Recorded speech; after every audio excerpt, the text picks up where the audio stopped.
Hello, welcome back to How About That Crypto. You're watching your almost daily crypto news and updates with your host, Bitcoin Stylist on Twitter. I'm here throughout the week and I keep you up to date with all the latest in crypto and Web3. All right, so today's going to be a fast one.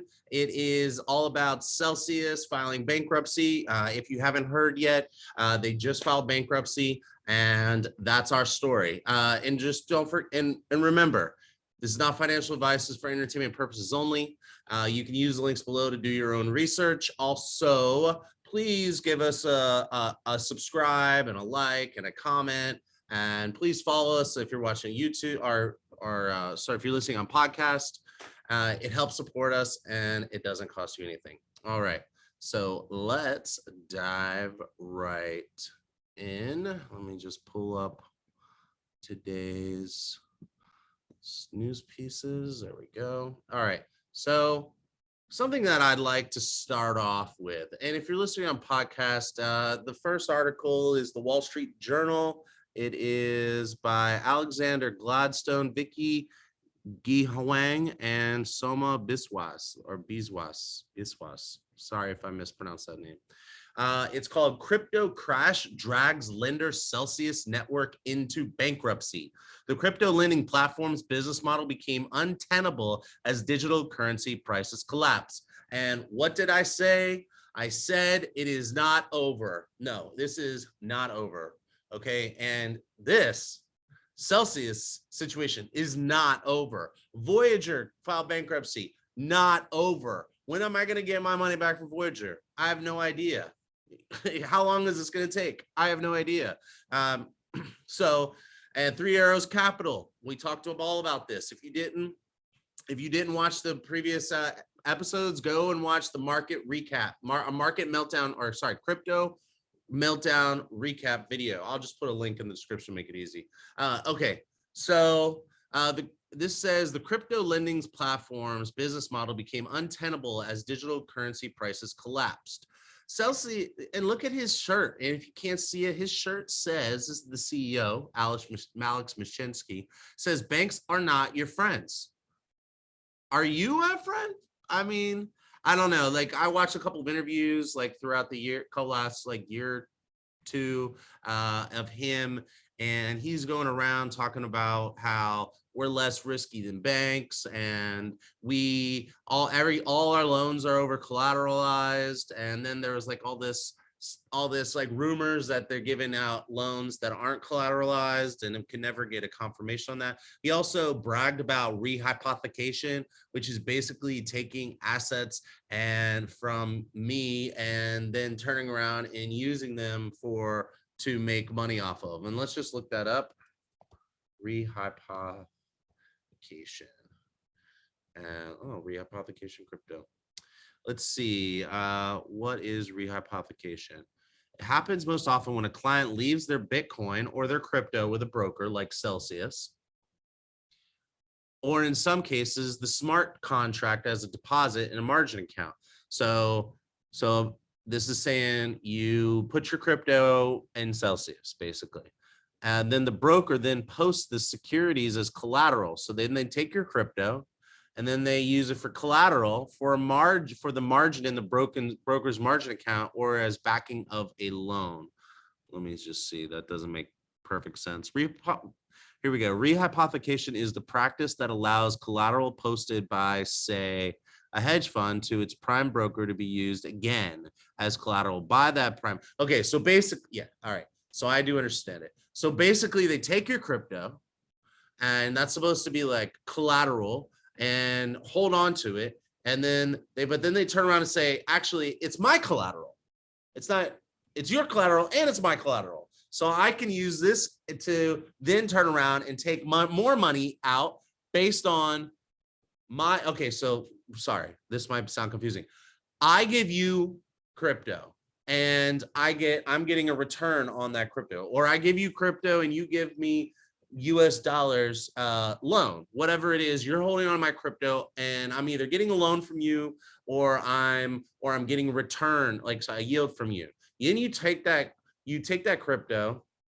It's really with the collateral. You take that crypto and then you turn around and post it as collateral and then take out a loan on it yourself. So not only are you it's like create, basically short story is it creates a domino effect. When one of them goes down, they all go down. This is just like what happened in 2008 market collapse, my opinion. All right, leave a comment below if you disagree with me or if you want to correct anything that I just said. I'm going to keep moving on. It says the Chapter 11 filing in New York follows weeks of market speculation about Celsius, which built itself into one of the biggest crypto lenders on a pitch that it was less risky than banks and with better returns for its customers, but it overextended itself, offering lofty yields to crypto depositors and making large loans backed by very little collateral. The guy's a fucking liar. Okay, I mean, and if he's not a liar, then we oh, this is so frustrating. Okay, so anyway, that's just what happened. I digress. I'm just going to report the news. And leaving itself little cushion in the event of a market downturn. So the banks have regulations, they have capital controls, they go through stress tests, and because they do all these things, the federal government backs up money on their balance sheet up to a certain amount of money. So, and then there's all these rules with brokers. If you buy stocks with a brokerage account, they can't turn around and loan out your stocks. They have to hold those in custody. So if they go under, I still get my stocks because they're mine. All right, that is not the case in crypto. So if you leave your crypto on a marketplace like Coinbase, crypto.com, Binance, FTX, all of these, and obviously Voyager and Celsius, it is not your money. You're giving them money to then turn around and do something with it. Okay, so just know that if it's you don't have the keys to your crypto, it's not your crypto. All of a sudden, you're a lender. All right, and we'll get into that in a second. So here we go. I'm gonna pull this up. This is Watcher Guru, or yeah, Watcher.guru and Watcher News, and the author is Pajambar Mohan Raj. Celsius owes its users $4.7 billion in the bankruptcy file shows.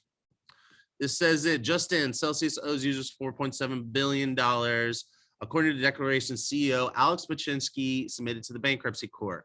And there's like links in here that you can actually go and look at some of the documentation for yourself if you want to do that. The development occurred soon after Celsius settled its debt to Compound and took back collateral. So they've been trying to pay down their loans and stuff like that. So I feel bad that I called him a liar, but I just kind of like bitter about the fact that this is supposed to not be like banking, and it's just like the banking sector. So, but who's the fool? The fool that who's the fool?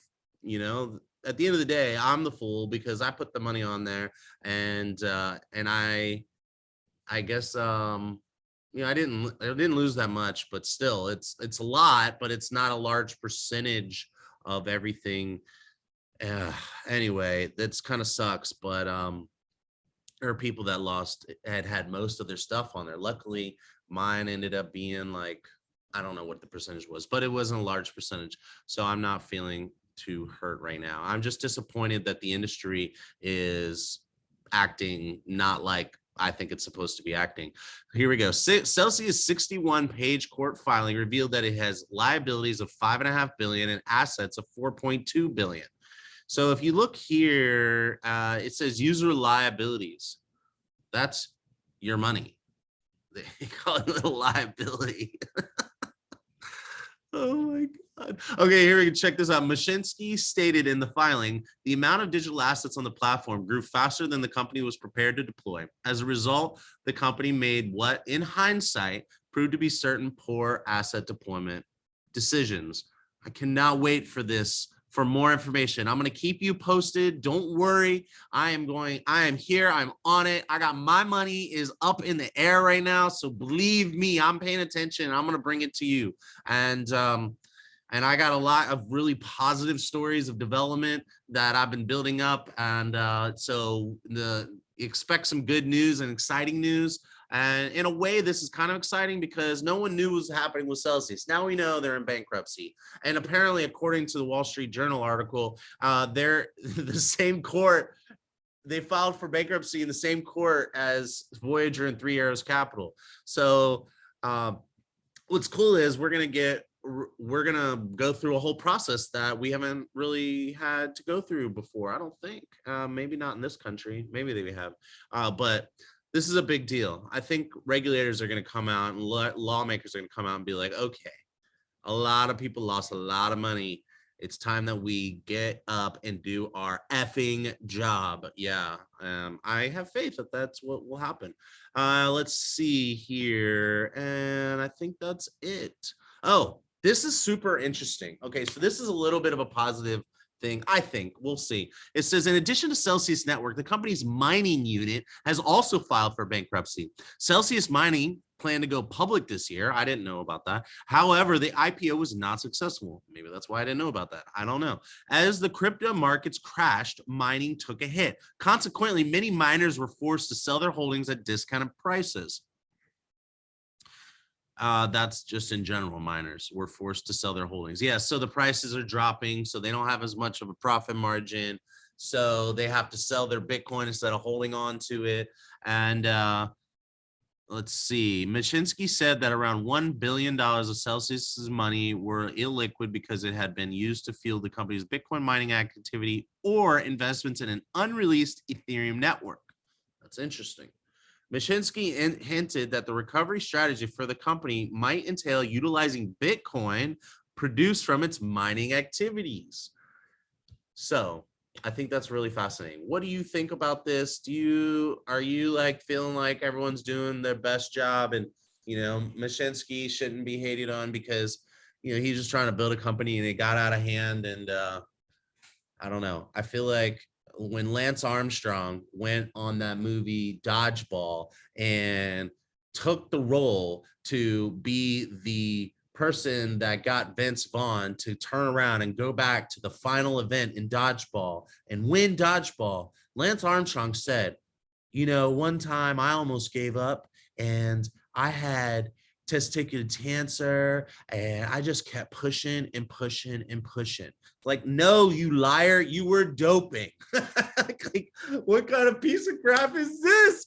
And so I feel that way a little bit about Alex Mashinsky right now. But, hopefully he's trying to do the right thing. It's, filing bankruptcy. At least now it's all in the court's hands. It's all super transparent now, or at least it will be at some point, hopefully.